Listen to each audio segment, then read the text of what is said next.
আমার সমস্যা হচ্ছে ইন্ডিয়া। এই দেশের যত সমস্যা, সব সমস্যার মূল হচ্ছে ইন্ডিয়া। যত কিছু সমস্যা, সব সমস্যা ইন্ডিয়া বাধায়। সব দোষ সাংবাদিক ইলিয়াসের। বেচারা কেন নিজের খেয়ে এই মূর্খ জাতিকে সত্য তুলে ধরে। লীগের আমলেও তাকে খলনায়ক দেখানি হয়েছে, এখনো ছাত্ররা তাকে ইনিয়ে বিনিয়ে সেদিকে ঠেলে দিচ্ছে। এই জাতি যতদিন না স্পষ্ট শত্রুতে ষড়যন্ত্র কত গভীরে হতে পারে তা চিনতে না পারবে, ততদিন আসলে এই জাতির হয়ে কিছু করতে আসা ব্যক্তিরাই বিপদে পড়বে। আজকে 2024 সালের ডিসেম্বর মাস, আমি বাংলাদেশের মানুষের সামনে ভিডিওতে বলে যাচ্ছি, বিডিআর হত্যাকাণ্ড নিয়ে কমিশন গঠন করবে না তারা। আমার রক্তের গ্রুপ কিন্তু ইন্ডিয়া নেগেটিভ। হাসিনা পতনের পর যে বিচারগুলো হওয়ার গণদাবি, তার অন্যতম হলো এই বিডিআর বিদ্রোহ।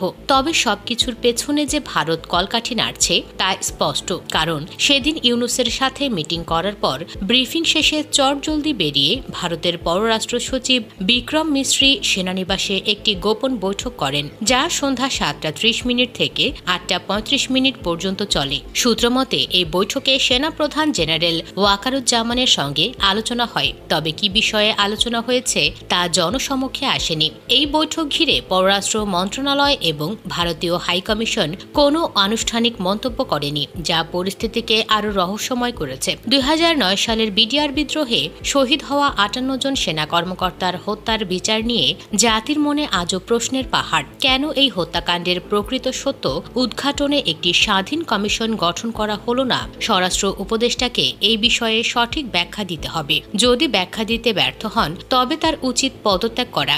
বিডিআর বিদ্রোহের পেছনে রহস্য ঘনীভূত হয়েছে ভারতীয় পররাষ্ট্র সচিব ও সেনাপ্রধানের গোপন বৈঠকের পর। কেন কমিশন গঠনের সিদ্ধান্ত বাতিল হলো তা নিয়ে জনমনে গভীর সংশয়। এত প্রশ্ন জাগে ভারতীয় প্রেসক্রিপশনেই কি দেশের নীতি নির্ধারণী সিদ্ধান্তগুলো পরিচালিত হচ্ছে?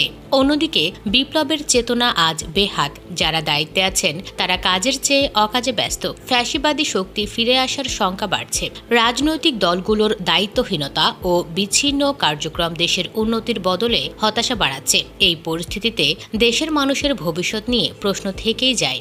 এখন সময় এসেছে, জাতি সঠিক উত্তর চাইছে। বিডিআর হত্যাকাণ্ডের প্রকৃত তদন্ত ও দায়ীদের বিচারের মাধ্যমে জাতির ক্ষত মুছে ফেলার পদক্ষেপ নিতে হবে। এদিকে বিষয়টি নিয়ে সামাজিক মাধ্যমে সাদিকুর রহমান খান লিখেছেন, যদি পাশের দেশের চাপেই বিডিআর বিদ্রোহের কমিশন না হয়ে থাকে তাহলে জুলাই গণহত্যার বিচারও হবে বলে মনে হয় না। হয়তো আজ থেকে 10 বছর পর এভাবেই কোনো মামলার দোহাই দিয়ে জুলাই গণহত্যার বিচার আটকে দেওয়া হবে, যেভাবে আটকানো হলো বিডিআর বিদ্রোহের কমিশন। আজকের বিপ্লবীরা যদি আর্মি অফিসার হত্যার বিচারের দাবিটা আদায় করতে না পারেন তবে আপনি নিজে খুন হলেও সেটার বিচার পাবেন না কোনোদিন। পাশের দেশ আপনাকে থ্রেট মনে করলেই খেয়ে দেবে, বাট আপনার রক্ত বিক্রি হয়ে যাবে কোনো এক ধমক, স্বার্থ বা ক্ষমতার বিনিময়ে। 58 জন দেশপ্রেমিক সেনা অফিসার আর বিনা অপরাধে জেল খাটা হাজারো বিডিআর জওয়ানদের রক্ত বিক্রি করতে দেওয়ার আগে কথাটা মাথায় রাখেন।